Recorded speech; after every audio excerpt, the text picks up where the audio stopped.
You're watching PTZOptics Live, a 1080p broadcast available exclusively on YouTube Live every Friday, streaming at 11 a.m. Pacific, 2 p.m. Eastern. Broadcast quality made affordable. Thank you for tuning in. Hello, everybody. Thank you for tuning in to our live Friday show. I have Eytan Weiner with me. How are you doing today? I'm doing great. How are you? Thank you for being here. I also have Jim Bask from VideoGuys. Jim, how you doing? Great, Paul. How are you? I'm doing good. Thank you for being here. So you got both of them there, but I'm going to keep us on speaker view, and we're going to interview Eytan. We're going to get him inside our lightning round. But I got a couple new things that I wanted to talk about before we do so. So as you all know, every single Friday at 2 p.m. Eastern, that's 11 a.m. Pacific, we live stream here exclusively on YouTube. We don't live stream anywhere else on Fridays, and there's a reason why I might talk about a little bit during this show. We'll see how into it we get. We donate to charity every Friday. We're not doing this just to make money. We want to help our community as well. We donate to the Susquehanna Valley CASA. So if you hit that like button, you're adding a whole $1 to that wonderful charity that helps children get adoptions in the court system. Let me talk about what we live streamed this month. First of all, this month was a little bit of a black eye for the live streaming industry. I don't know if you guys heard about Chicago, the police getting involved with the Facebook Live Criminal Act. It was kind of a black eye for the industry. I don't know if you saw that, Eytan. But I did. We interviewed almost the same day the Humane Society, who's doing so much good with live streaming. They're saving dogs and kittens who are being eaten in North Korea, literally in a dog meat factory. So it was a juxtaposition of really good people and really bad people. So we try to show the good in this world if we can. We interviewed Marty McPadden, who talked a little bit about remote broadcasting services, some really cool shows there. And it was our first time live streaming this show on Facebook on Monday. And we're doing exclusive on YouTube on Friday, exclusive on Monday with the post show. So let it kind of brew over the weekend, what you learn here, then come back on Monday, ask us those questions that you were thinking about that you forgot to ask. Today is Cerevo Live. Cerevo has some amazing products, and we're going to do a live giveaway on Friday on Facebook Live, and Eytan's going to take us through some of the most affordable live streaming appliances on the market today. Next week will be X-Keys. X-Keys has amazing USB MIDI controllers that make vMix, Wirecast, stuff like that, turn into a full TriCaster blown system. So really, really cool. And then Osprey Video will be the first show in February. Wanted to quickly mention that we had our channel team, and I'll move this out of the way so I'm not covering you up, Eytan. Our channel team did a very special Q1 live stream dedicated to our integrators out there. We love you guys. We're an integrator first company, and we have a lot of things that we talked about there, so don't miss that. Don't miss the live giveaway. Thank you, Eytan, for giving away a free LiveShell too on the Facebook Live show. So that'll be Monday. That's a $2.99 value. While we're talking about Facebook, and I'm going to stop talking. I'm sorry, guys. PTZOptics user group. Be there. It's a fun place to hang out. Eytan, where are we in this streaming market? You have a unique perspective. I feel like you're more in the streaming market as opposed to the broadcast market. Would I be wrong in saying that? No, that's pretty accurate. We're more into the device sales and the technology as opposed to maybe the camera side. We're more like in the back end. So from this bell curve, you want me to point to where you think we are? Yeah, tell me where you think we are. I think we're approaching this like big, a little farther up the mountain. I think with Facebook Live, people are starting to understand. Right about here? Maybe a little more. Oh, okay. I think with Facebook Live and YouTube Live, it really kicked off. Before that, no one really knew how it worked. So even though you had Cerevo and Teradek and all these guys, no one knew where to see that. Like there's the live streams and the proprietary stuff, but no one understood that you can use your own server, and that's super complex. Now any kid with a phone can do it. Yeah.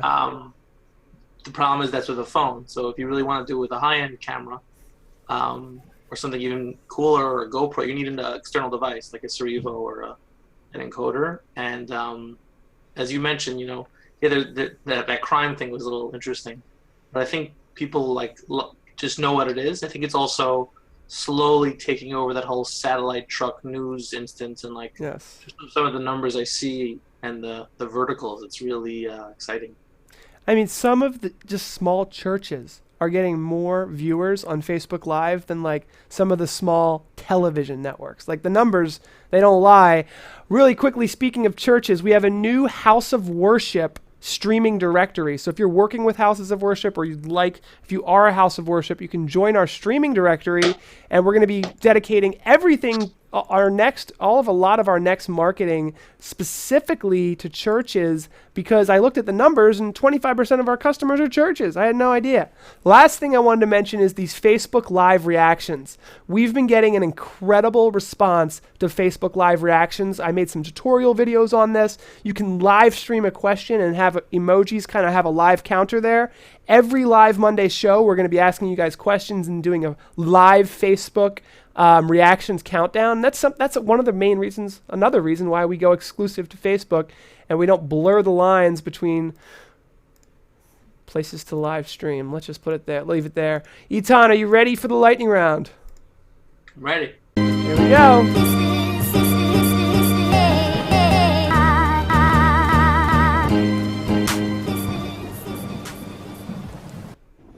All right, Eytan, are you a coffee or a tea drinker? Coffee. Coffee. What's your favorite book?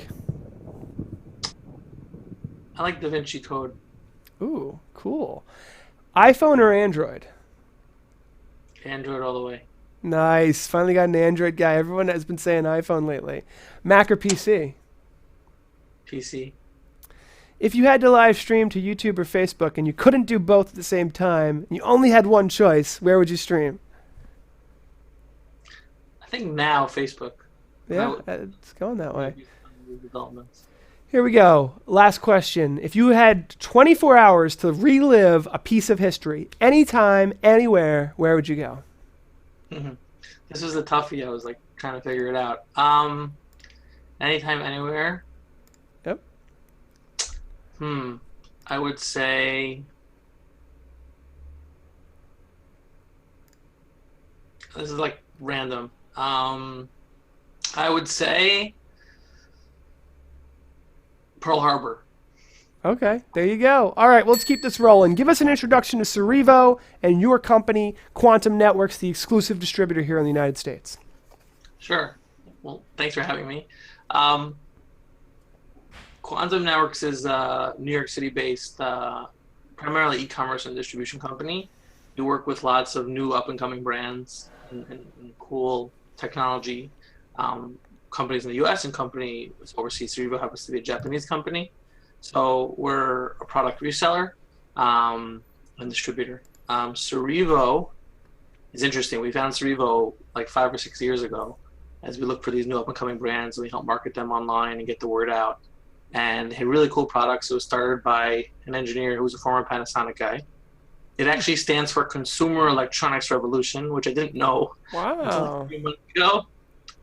But they're pretty cool. So they actually started off with this whole encoder line and video streaming products. That was their first big hit or vertical. Since then, and we're not going to go into it because it's not really about streaming, they were at CES this year. They won about 4 innovation awards for other products. Products to make virtual reality products. They basically got funded by this really cool incubator type company. And they have a cool production house in Tokyo where they could just spit out products pretty quickly and manufacture them. So it's like a whole cool environment. But that's the short and sweet. So what's new? I know this LiveShell 2 is new, right? Should I be showing that off? The LiveShell X and the LiveWedge are the newest. Okay. Here's the lineup. So the LiveShell, here's the lineup of LiveShell. So there's there was an original LiveShell that's like end of life. Then there's a LiveShell 2, which, as you said, is probably the cheapest, most affordable streaming device on the market. 720p, not 1080, but it's quite. It's only it's like $200-300, and it works really well with all the services that people want to use, from Facebook to YouTube to Ustream. The LiveShell X is a newer product, which is unique in that it's 1080p. It's much less expensive than some of the higher-end Teradek and competitors. It also has unique capabilities of being able to record locally and stream at the same time. And it also could stream to multiple streaming sites, so Facebook and YouTube and whatever at the same time. That's kind of unique in the industry. and it's about $6.99, which is pretty good bang for the buck compared to what's out there, and compared to the fact that it has really unique features, and it's selling very well. So those are, yeah, I can imagine. I mean, at that price point, whoa, crazy. So let's talk about the LiveShell first, and then let's go into the LiveShell. We'll go into the LiveWedge. So these LiveShells, these are just encoders. You plug in HDMI and they stream for you. So therefore, you don't need a PC, correct? Correct. No PC. They have battery power. You can take it with you. You can put it on your camera, your still camera, your super fancy video camera at a wedding, or even GoPros. Are they wireless? They have Wi-Fi built in. Oh. So you don't need to do Ethernet. Obviously, Ethernet's a little faster. They have strong Wi-Fi built in. And the new software which just came out last month actually enables cellular communication. So that was one thing that a lot of the competitors had, like the Teradeks. Now, with these, you could actually, with the right dongle, you can do cellular streaming. So you don't have to worry about Wi-Fi. And you could also use your own, your own hotspots, but it's the USB port is natively supporting cellular streaming with the right dongle, which we're going to release some accessories to support. Very nice. So the LiveShell, these are super affordable encoders, no need for a computer, and they're wireless, so you can literally just plug in batteries and just plug it into a camera and go. I mean, that's really cool. So now let's talk about the LiveWedge. Now the LiveWedge, this is pretty incredible. I don't even know where to put it on the scale here. This is a 4-port HDMI switcher for still $9.99, right? Yeah, it's kind of unique in its own right, and it's a smashing hit based on sales, based on, Jim could tell you, based on uptick. So it's a 4-port switcher. So you have a lot of 4-port switchers, and I'm sure you've seen them. Those alone can cost over $1,000, $2,000. It is a live streamer, so it has the streaming technology built in, 1080p. It has an iPad app that goes along with it to control it, so you don't have to be right there. But if you want, you could use the hard buttons on it to switch, which you're seeing below. It also records to SD, and you basically have a switcher, streamer, recorder for $9.99. If you do a similar build with products in the market, you're looking at least $4, $5, $6, $10,000, depending on how high level you get. Nothing really like this for the price point, especially with the app. And you connect multiples of these together and control more than 4 cameras. But it's really, really, it's really cool. I see you're showing some of the videos of users, but it's very unique, very great for what it is, bang for the buck. It's more prosumer. I wouldn't say it's the highest end product, but the high end products, like as you know, the new techs and those things are 10, 15 times more expensive. Yeah. No, and I've used the LiveWedge. I can 100% it works with our cameras. So for simplicity, I used to love the Epiphan Pearl before, I got kind of started using vMix and Wirecast, but which has so many more features. But there's so many people out there that don't want to mess with that. They just want 2 or 3 cameras, switch it, stream it. And I think that's incredible. And the price point is just you don't have to worry about operating systems. You plug it in, you buy your iPad, you're good to go. I love it. Let's talk about some industry trends, because you have a unique perspective here. You're looking at this from like really a live streaming. I don't consider you, television broadcast studios are not using these products. You're in this emerging streaming market where it's schools, churches, companies. Tell us about what you're seeing out there. Yeah, I mean, I think a lot of these guys, again, don't know this stuff exists. Mm-hmm. But yeah, houses of worship, to be able to stream like this, you don't have to have a whole production house and a satellite truck. The fact that these things can be taken on the go, and even with the cellular, people streaming, their ski trips to their safaris. We have a lot of customers that are like sports scouting. So they put these devices at different like schools to watch the players. Now, what's interesting about Cerevo is you can like log in on a server level, which is kind of unique in the market. So I could log into all my Cerevo devices wherever they are in the world, one portal, and say, hey, I want to see this player, this pitcher, this point guard. a lot of soccer leagues in South America and Central America using it to stream games to local people because they don't have television infrastructure. And even to your point, even some higher end broadcasters and news networks that don't have the budget or the amount of cameras to stream via their typical model, they'll use things like this, and the quality is almost as good depending on your bandwidth and your setup. So it's pretty exciting. And, no, that's a good point. I think a lot of people forget that there's these really mini television studios, whether it's a community television station all the way up, and not everybody has an NBC budget. Can I bring in Jim here for a minute? I want to pull up VideoGuys. These guys have been nice enough to join here. I want to ask them about, they play in both spaces, right? So like you're in the streaming industry. We're kind of have one foot in each side. Jim, are you there? Can I ask you a couple questions about the differences here? Absolutely, Paul. My pleasure. So you are a Cerevo dealer, so you deal with, but you're also a TriCaster dealer. Can you tell us a little bit about the different customers and what you're seeing out there? Yeah, really, we're seeing Cerevo appeal to the wedding or event, or as Eytan mentioned, the sports production videographer. We've dealt with quite a few schools that have the high school football coach grabbing a LiveShell and throwing it on his camera. The LiveWedge for the switching capability, a lot of times is all that a small church needs to be able to take, for instance, 2 of your cameras, put one at a wide focus, one at the speaker podium, and be able to switch them directly through the LiveWedge. Is a very inexpensive setup where they can get up and going very quickly. And you're segueing here into the PTZOptics integration. You're a PTZOptics dealer. As you know, we have vMix integration, we have TriCaster integrations, we have Wirecast integrations. Can you kind of step us through the Cerevo customer and where does it end up going into like a higher end broadcast, like that kind of swing? Because like it seems like this Cerevo consumer, I don't want to call it consumer, maybe prosumer level, that's exploding right now. Right. You know, the professional guys, yeah, they're growing, but this Facebook Live, stream it now, I want to do higher quality, it just seems like it's exploding. Any examples you can share with us? Well, the greatest thing is what Eytan mentioned before, the consumer electronics revolution is where Cerevo comes from. The second you take HDMI output, you're immediately qualifying a different customer than a guy running 300 feet across a football field through SDI.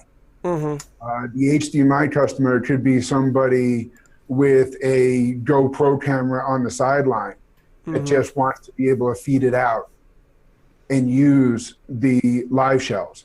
We haven't seen any experience yet because the cellular bonding issue is so new with the Cerevo stuff, but we think that's going to open up another big opportunity where you could take these out onto the field and use them very quickly and easily. So thank you for bringing that up. Eytan, can you tell us a little bit more about the cellular bonding information that we're getting into here? Yeah, it's quite new. I had pushed them for a while to do it. They have a USB port on all devices, even from the first device that's not around anymore, that they could have enabled for this dongle capability to put in a USB modem. They kind of didn't focus on it. It wasn't as much of a request. Obviously, it's an expensive proposition, and also you have the right capability. So they're selling these all over the world, the right dongle, the right this and that. But we worked with, Huawei and Sierra Wireless and others to get certified approved dongles, which you may like label under the Cerevo name or whatever. I'm testing a few more. Should probably be fully good to go with appropriate dongle on any US carrier. I would say by Q2. It will work now, and we can talk about that, and people can buy the product, but it's a lot of testing. A Teradek type product kind of right when it came out had that, so that was a lot of what they were doing. It's newer here, but it works. I've seen it work over 4G. I've seen it work sometimes better quality than Wi-Fi. So yeah, that's really opening it up. And even with before that, we would give customers like their own, hotspot, or they could give these your phone hotspot. So they weren't so into needing that. A lot of the customers who buy this have a lower budget. It's a less expensive item. So to buy, sometimes the streamer is more than the little camera that you're buying. because you can buy a little camcorder for $200. The LiveShell 2 is $279, $299, but anything comparable or live stream or Tear Deck is about $500-$600. Yeah. So it's a monthly plan with cellular. It's expensive, but for those who want it, especially with the LiveShell X now, or even the LiveWedge, it totally, as Jim said, it totally frees you up to do this anywhere you have cellular coverage. Yeah, no, I'm totally with you there. We're out of time. Let's save some questions for the Q&A. Hang out, everybody. I'm going to roll the credits, and we'll get started. And that's all, folks. Tune in next Friday on YouTube, and don't miss our new Facebook Live show, airing at the same time on Mondays. Have you joined our new Facebook user group? Stick around for a brief Q&A session where we answer your questions live.